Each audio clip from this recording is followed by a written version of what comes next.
Hello, everyone. Today's show will be hosted by me, your friend Praney. Today, you have a new voice as host in this podcast. The old horses, Rakshit and Shashank, are busy with something else, which very soon you will find out. In today's podcast, we will be discussing about marketing and the role and integration of brand marketing specifically, how important it is for any company or any individual. So I'd like to welcome you to the all new podcast with one of my favorite person that I know. She's one of the finest in the business and the coolest person I know personally. Super mom, super professional, and a superhuman to work with. Someone I've always looked up to in every aspect of life. She has a positive influence, which I'm sure she is aware about. She's confident and pragmatic. With this, I would like to welcome Shweta to our podcast. Hello, Shweta. How are you? Hi, Pranay. Wow, that was a pretty glowing introduction. Thank you. Means a lot. Happy to be here, Pranay. Same as Shweta. I had been chasing you, and everything that I wrote, everything that I memorized, it certainly means a lot.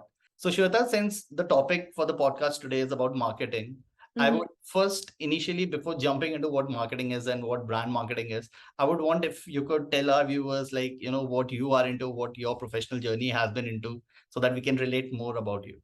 Got it. So, you already said that we are acquainted very well. So I was previously at Unacademy, and I joined Unacademy when the edtech sector itself was so nascent. No one had really heard of Unacademy at that point. So fair to say, I really got the opportunity to learn, get my hands dirty. A lot of time, space, and room to grow at Right. Unacademy, right? And I think Unacademy is really a company that believes in the power of brand and what it can do for the business. In fact, it even believed that it's or treated it as one of the pillars or USPs of the product, right? So really got an opportunity to learn and grow with the organization at Right. Unacademy. I'm currently with a startup called Mensa Brands. And at Mensa Brands, we partner with amazing founders, and we meaningfully scale and build global brands, right? So that's a bit about what I do. Quite a contrast from what I was previously doing at Unacademy, but Right. still exciting because a large part of what I do is working on building D2C brands, and particularly in the home and beauty and personal care categories. All right. Shweta, I've heard about Mensa, that it's the fastest growing unicorn in India, right? So what do you think is different? What Mensa did different in that? So yes, I mean, I actually just joined when Mensa became a unicorn, right? So I think it was a 6 month sort of glide path to Right. becoming a unicorn, which I think is pretty insane and pretty cool for a startup to do. Yeah. Obviously, great people at Mensa, so much to learn from, and I think that itself was half the job done right. I think just getting great people together, bunch of fantastic founders and brands. I think working on that, I think Mensa really, sort of helped these founders All right. build Great. brands well. Yeah. So, I mean, just to continue on the same front, since you have a, different experience in different Yeah. industries. So, Mhm. especially with the marketing aspect, I want to understand like how marketing or the brand marketing or the entire overall marketing is different from industries to industries. Like, you can take up like, from your experience or like fintech, edtech, health tech or e-com, like how the marketing perspective is different for each one of them. So, I mean, you're right, Pranay. I mean, that bit, there are some sort of differences. And particularly for me, if I was to just talk about moving from edtech to e-commerce, there are, for me personally, working on an app product and then moving to actually physical products. I manage a brand Right. that, sells men's lifestyle products, right? So quite a difference there versus, consumer behavior. The consumer behavior of a user who's buying a 30,000 rupee course versus maybe 100 rupee pair of earrings is completely different. But I think the fundamentals of marketing remain the same, right? And if I was to break that into say 4 points, one is, identifying the consumer pain point. The Mm. second is unearthing actual consumer insights that can help the brand land its point, right? Mm. And the third is, to be able to craft a brand story in a compelling way and tell that story, right? And the fourth is basically channel distribution, right? Which is how do you effectively tell customers Right. that story, right? And that's what channel distribution is. And you're right, it's different across different sectors. But what I think really changes between categories is the external factors. Because let's take fintech as a category, right? Fintech Right. itself is a low trust category. So if you want to build a fintech leader, you have to build a brand based on trust, right? And I think e-commerce did that really well very early on. They had this problem very early on, and they did it really well by some, fantastic initiatives at that time, like cash on delivery and zero cost EMI, right? Right. So I think now those problems have evolved for e-commerce, right? Today it's about how do you marry selection and convenience with differentiation, because now consumers have access to all products across channels, across e-commerce players, right? It's the field is basically level, right? So I think the changes really are in the external factors, and I think where marketing can really add value is you stay true to the fundamentals, which is the core of it is really the pain point and the insight. Right. Right. And then you optimize for the external factors, right? Which is Mm. how do you sort of build a brand differently in the fintech space versus an e-commerce space, right? Where differentiation might be key, where brand building might be key, versus fintech, where trust might be more important. Yeah. Right. Right. I mean, yeah, I mean, understanding the persona, understanding the pain point, addressing that, building Yeah. up insights, and then, working towards building it and solving a problem is what, every player is trying to do. But I was always curious, like, how, branding perspective changes from industry to industry. But yeah. So Shweta, I mean, see, one is the branding, which we are talking about different industries. Then, there is a new age startup that, India is now has produced over 100 unicorns and, you Mm-hmm. know, more than there were in just the last year. Yeah. So how at different stages also, it's not just the branding that is done for a particular industry or particular company, but at different stages also the branding changes, right? When you are at a seed stage, when then you become a series 8 till you go to your eighth series before Yeah. whatever you get for an IPO. So how at different stages, like could you explain us like how the branding changes or the perspective changes? Yeah, I think how it changes really depends on, you're right, the stage of the startup and the requirement, right? Pre-seed, I mean, you technically have a product that's not even achieved PMF, right? So the story that you might tell Right, right. may change, right? Hmm. Between Series A and Series B, your goal is to really establish unit economics and create a glide path to revenue growth, right? So there you're really focused on telling a consumer story that's meaningful, right? And I think it's okay for startups and brands to do things that are not scalable at that point, right? Why? Because at that stage, building this meaningful connection with the consumer, I think, is absolutely critical, right? Because you've already achieved PMF at that stage. And Hmm. then later on, I think it's really about scaling up, right? When you want to step on the gas, then you go, all out, you go to mass media, Hmm. you have obviously an overarching story, but that overarching story can really be customized across channels, right? Right, And right, while I think the articulation may vary, the positioning and the essence really remains the same, right? And I think that at that stage is when, when what we call a mature startup, you have your story straight, right? I think right. at that point, it's just about being consistent and reaching a larger number Audience. of people, Hmm. right? Because Hmm. reach isn't optional today, right? Because for Right. brands to be relevant, you need to have the reach, you need to drive consistency, and you need to have a message that really resonates with the consumer. Right. And the consumer, which is ever changing. I Yeah. mean, next point which I want to bring up is the user behavior, right? And Right. I would like to start with an example of Unacademy, for instance, right? So Mhm. Unacademy in an edtech space always was a complimentary course for people. We never believed that we will change the offline course when Mhm. Unacademy started. Or like we are a more a supplement course, you do your college school and we are into a test prep and you can come and take us as an assistant Mhm. material, study material. But, then we were nicely placed when the COVID peak started, when Mhm. the COVID era started, we were nicely placed to, take a flight from there. But, suddenly from the market TAM from 8%, it became 100% for us, like for an academy, right? So like everyone was online and we were already there to be presented. And, it lasted for a good 1.5, 2 years plus. Yeah. So has that changed the user behavior completely now since we are coming back to offline? And this is just one part, one industry I'm talking about, let's suppose an Yeah. academy. And I'm sure this is applicable for other players and industries as well. Certain. Like, Yeah. the buying behavior has completely changed. So how much do you think, especially the COVID era, has brought a digital adoption, especially this phone pay, Google Pay, and UPIs, and retails? How the adoption and the user behavior has changed, Rohit, especially for all the online startups? Yeah. I think Pranay, honestly, it's the first time in a generation, and probably in the history of Indian consumers, Right. that users have had access to faster, cheaper data. And tech integration is more ubiquitous. You gave the examples of UPI, right? So I think it's the first time, like I said, in the history of Indian consumers, that this trifecta has really come together Right. at the same time, right? And this has expanded the average Indian consumer's expectation and perception of what a brand is really about and what it actually means for them, right? So I think what they're doing is not benchmarking a brand against other Indian brands, right? They're benchmarking an Indian brand against global brands because now they have access to that.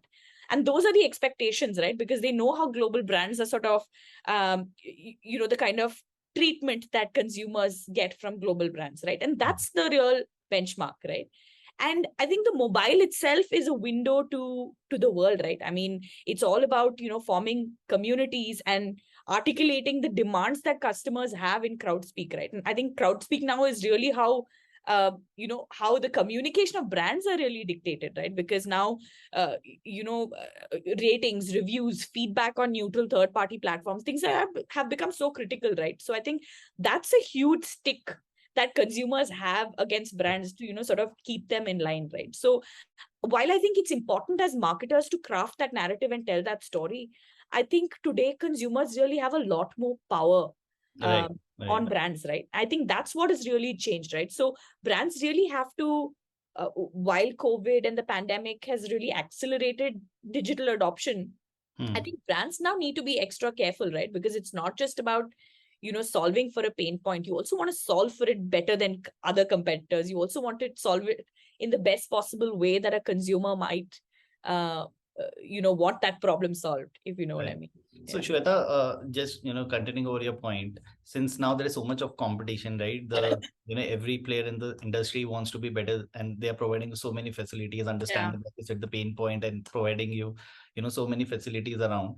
So do you think we have become less brand loyal to earlier? Like if I talk about a decade back, like if I had a Nokia phone, like everyone in the family had, not of course because of the competition, of course Nokia was the pioneer, but because of certain reasons. So have we become less loyal, or the stickiness is less now? What do you think about? That's a great question. I mean, I've thought about this, a lot too. While I don't believe that, brand loyalty is completely dead, I do think it exists. But, I just like to, talk about Professor Byron Sharp and some of his works, right? Some of his work, which where he talks about, how mental and physical availability is really what trumps loyalty today, right? Like, for example, if a brand is physically and mentally available to you, I mean, you're going to pick that, right? Right. And that's why I said, reach is also not optional. So Hmm. if there is a brand that, today, I think customers are spoiled for choice, right? I mean, I myself, despite being a digital marketer, I Yeah. fall for literally every brand that, has such targeted and amazing communication for me on Instagram, right? But I do realize as a customer myself that I'm more open to trying new brands. And particularly after having worked in the D2C space, I know that's true because of the kind of data that I'm seeing and the kind of user behavior and insights that I get, right? So I do think that to some extent, brands need to not think that, y- you know, customers are loyal and they're not going to switch, Right. because there are so many options out there, right? So I think some brands, like for example, if I was to take some of the legacy brands, I think Apple, Nike, etc., have fairly loyal customers because they've managed to build a tribe. You typically end up finding, Apple customers who will pretty much buy any Apple product, and who But you, sorry to cut you short on this, you are but that person, right? You are that consumer. no, but I feel like people relate themselves so much with the brand, right? Yeah.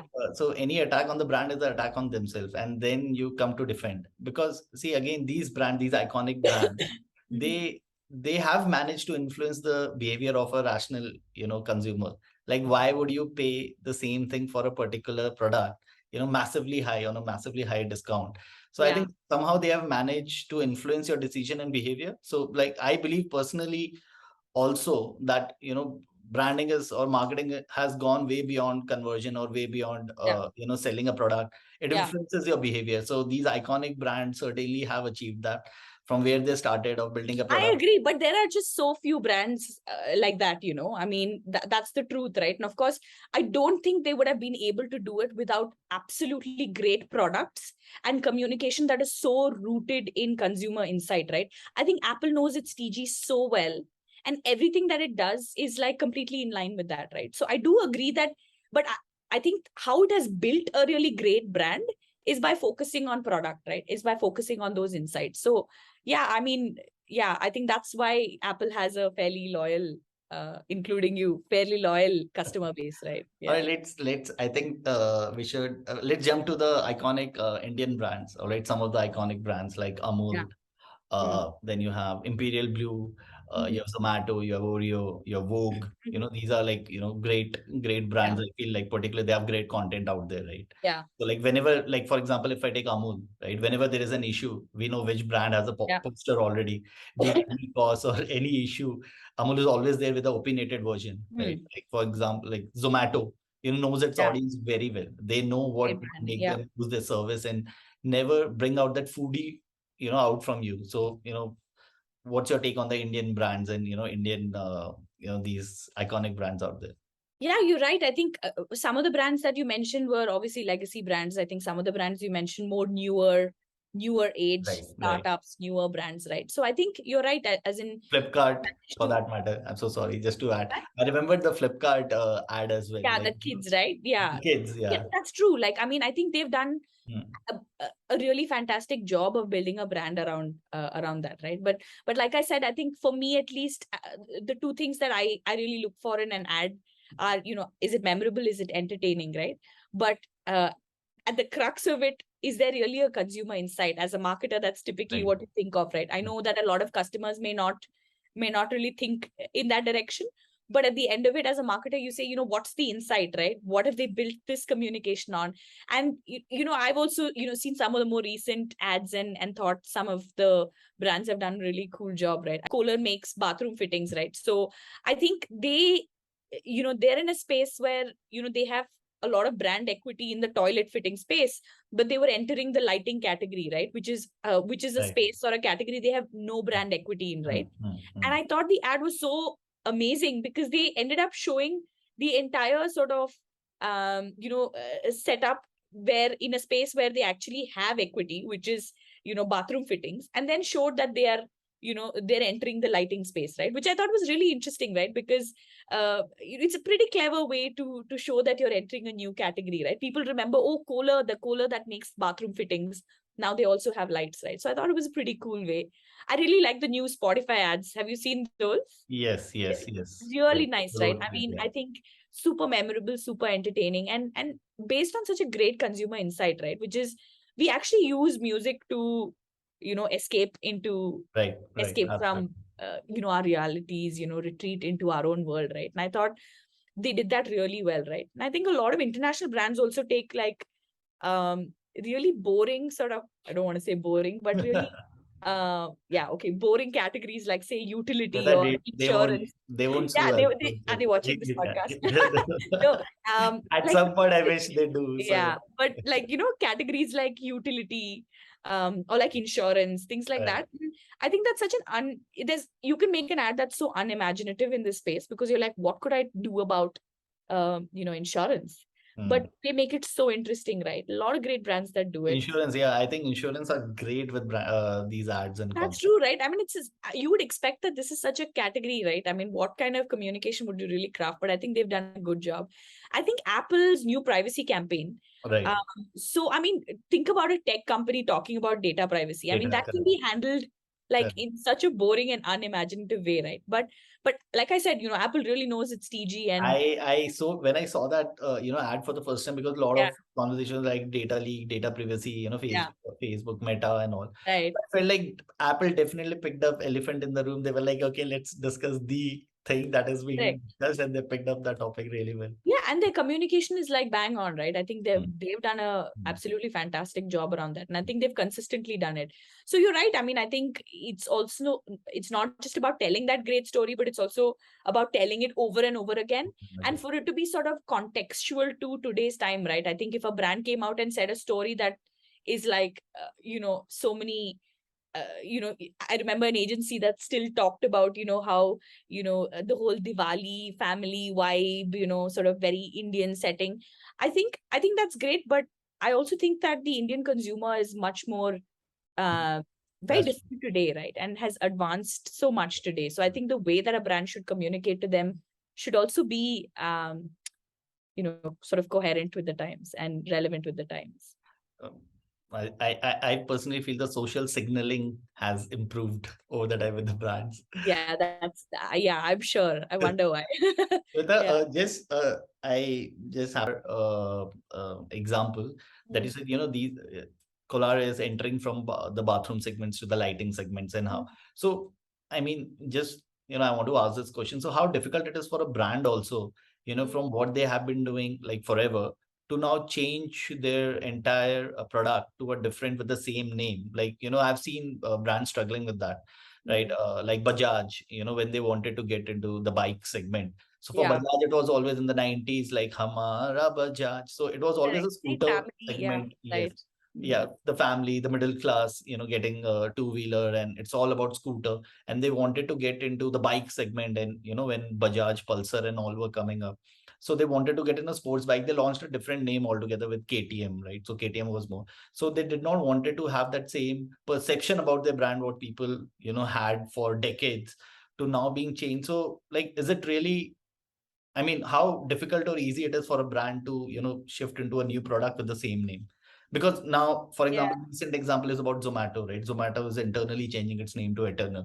They have, Mm, divided into four different teams. If I remember, one is for the food part, one is Blinkit, second is mm, mhm, there are two more.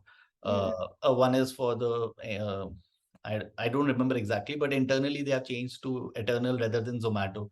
So they Okay, have also changed the name for got it. what they are Yeah. into. So how difficult or easy it is for a brand to shift to a product and stay with the same name, or change the brand name altogether.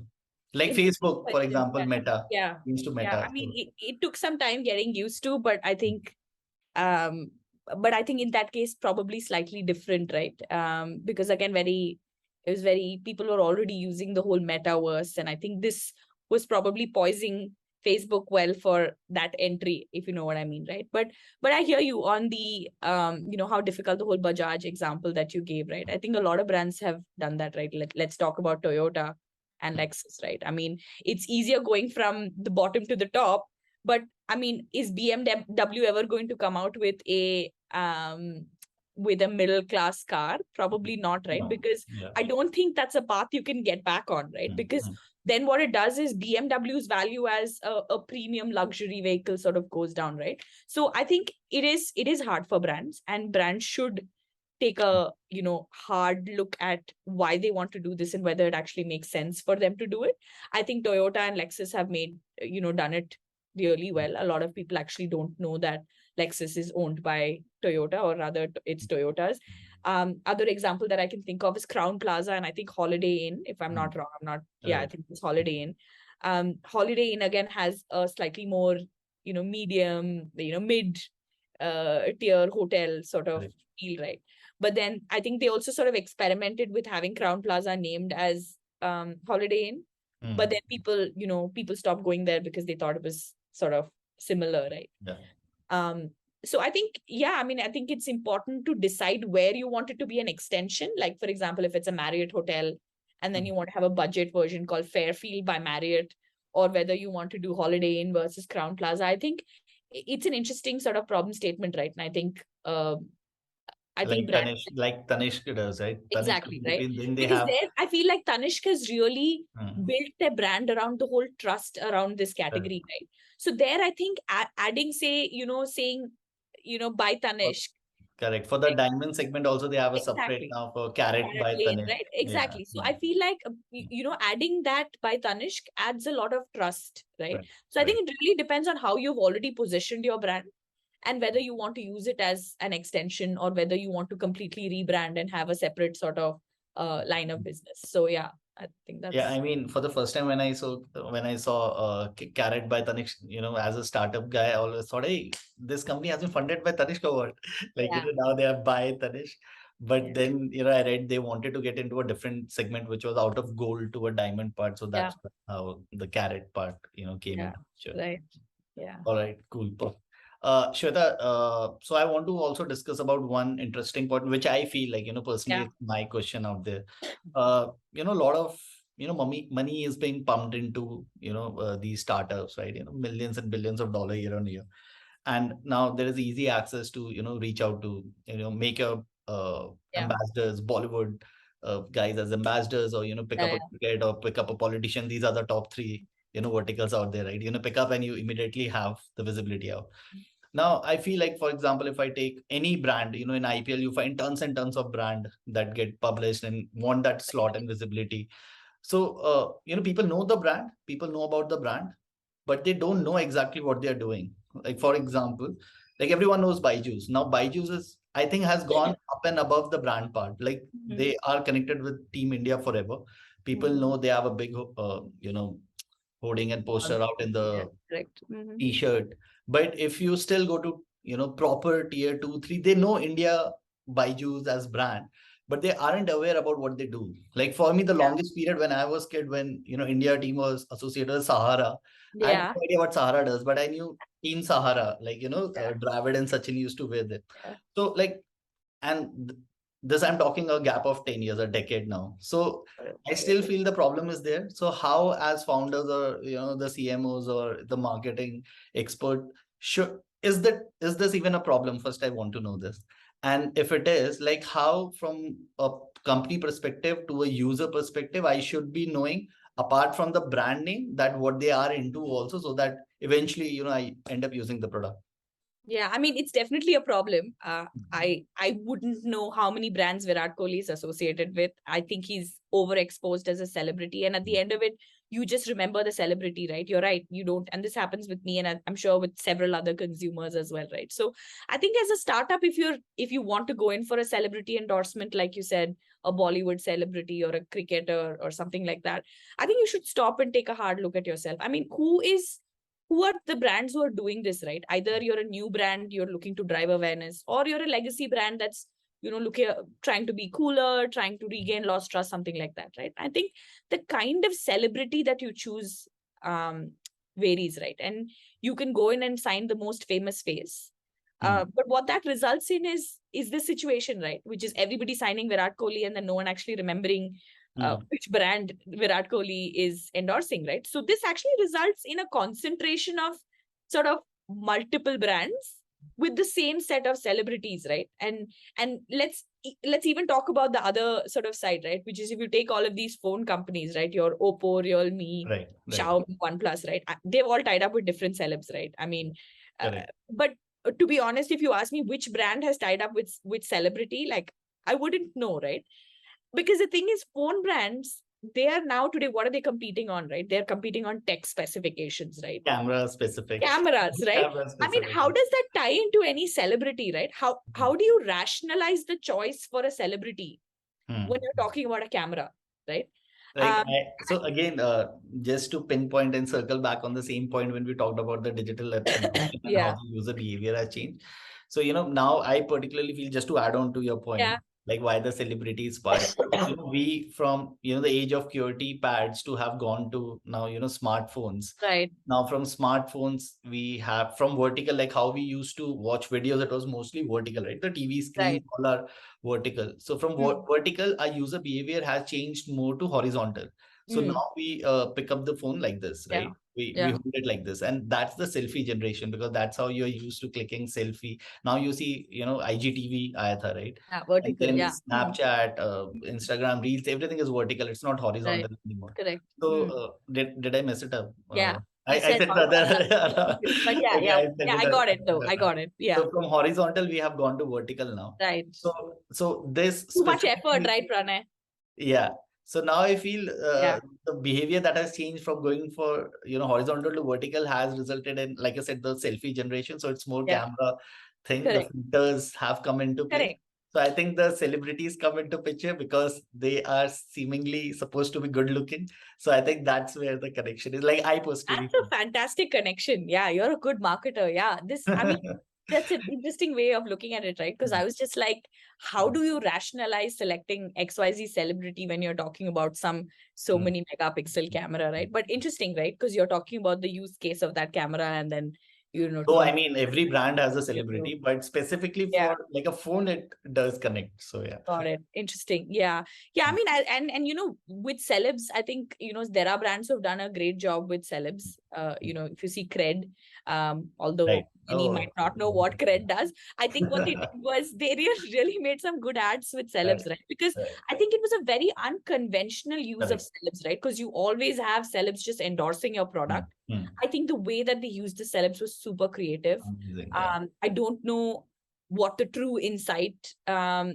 Hmm. those ads Hmm. were, but the truth is I thought they were really memorable, right? And today I think that counts for something, right? Absolutely. But there are also brands that are not doing any work with celebs. I don't know if you've seen the recent ACO ad, right? We spoke about insurance Hmm. companies, Right. the Right. Purti ad, right? I think really interesting. I mean, for a company in this space, the insurance space, like I said, probably not the most exciting space, probably not the most uh, easiest space to create marketing ads or ads in, right? Advertising for. But I think they did a fantastic job as well, right? So there are a lot of great companies that are doing well without celebrities also. I think fantastic way of finding out a problem first. Like, initially discuss, find out a problem. Like Akko says, 50,000 bacha liya kya, Correct. right? And Exactly. Xiaomi and all used to say, Ghanti baji kya. Like an Right. academy says, let's crack it, right? So Yeah. they just pick that one pain point and build up the Right. narrative around the same. Yeah, that's true. That's true. Yeah, Good. I think yeah. So it's a good mix. I mean, I just feel like you should probably be able to rationalize this. And I often struggle with the whole ROI sort of Hmm. question, right? Which is, how do you really ascertain whether this makes sense for your brand? You spoke about Byju's and all of the work that they're doing with the cricket team, right? I don't know what's the math that they do Right. to figure out if it makes sense for your brand. But generally, I do believe that brand marketing gives you a baseline shift, right? Like your performance and digital marketing is going to give you those short spikes, and the baseline moves when you sort of complement that with brand, right? But how much of brand marketing, Right. and in Right. terms of quantum, and how often, right? I Hmm. think those questions are, I think, varies by brand, but also an interesting sort of problem to solve today. Great. Great. I think Shweta, I'm good actually. It was lovely having a conversation. Just I want to know this personally. So, what do you like about marketing? Like, this should have been my first question to you. Yeah. But what do you like about marketing? Like, pick up any vertical, like brand, supply chain, business, anything, performance, content. What do you like about marketing as a whole? So, Pranay, I've actually had a very unconventional start to my marketing career. I spent several years not marketing, as a safety shoes and hard hat wearing chemical engineer, right? Almost 5-6 years, right, before I actually entered marketing. Right. So if you ask me, I think the journey to even Mhm. getting a job or starting a career in marketing has been very different for me, right? I think what Mhm. I've most enjoyed is just being able to be closer to what consumers look for when they're buying brands, Right. looking for, just learning more about those insights, right? What goes into really building a brand, right? I've always, again, looked at all these brands that you spoke about in awe and wondered what really goes into creating those brands, right? So I think an interest in that has always helped. And the second piece is, again, as an engineer and having started my career in that, I just felt like being able to measure and being able to attribute and being able to actually see the results of what you do with respect to marketing has also been a secondary sort of interest of mine, right? So which is where I think both came together. And being able to do that, tell a story creatively with deeply rooted um in a consumer insight, and being able to talk about what the impact of that is on actually building a brand or moving the needle for a brand, I think is really where my interest in marketing sort of arose. But again, I'm still learning as I go along. I think every sector, while I spoke about the fundamentals of marketing, I think every sector is still different. I mean, there is some difference because there's so many nuances in the way consumers behave. I mean, I'm still learning today, right? If there is a consumer buying even a earring or a perfume online, their behavior is so different, right? You just take tier one consumers versus tier two or tier three consumers in India. It's so different, right? And then you take that to, say, an edtech company where, there are Right. like probably Right. 5 people deciding whether we should buy a 30,000 rupee course or go to Kota or go to Delhi or wherever, right? So I think that's really interesting to just be able to understand Mm-hmm. consumer behavior, and probably that stems from my interest in just understanding people and really what moves them to do what But they do. Shweta, I mean, definitely you're a hustler. I mean, if hustler and enthusiasm and positive would have a face and Wow. name, I would have given your face to it. Thank I mean, you. I know, like you said, from chemical engineering, how you shifted Yeah, to the marketing. I know your yeah, stories, yeah, how you budged into Singapore doing cold callings and all. So yeah, we'll discuss that later. yeah. Thanks So, for yeah, having me, Pranay. This was fun. thank you. Just last thing, Shweta, where Yeah. can we find you on, like, anyone who wants to contact you, where we can find you? I can share my email address with you. So if there's anything that you'd like to know about marketing or just generally chat about some of the more pertinent problems that I'm facing right now, which is solving some very early stage, attribution and scale up problems for Right. startups, would love to chat and learn. And And also, Shweta is provide them some partially advice. into keto. So I'll That was a long time ago, Pranay. Like, I don't think I deserve to say that I was on keto. That was a long time ago. I am not on any keto now. But all right, I'll share all the contact details and handles on the description if anyone wants to reach out to yeah, Shweta. And for me, you can reach out on LinkedIn and on the Brew Market page anywhere else. great, All great. right. Thank Thanks you for so having me, much, Shweta. Pranay. It has always Yeah, been a pleasure. thanks. Yeah, Thank you. bye.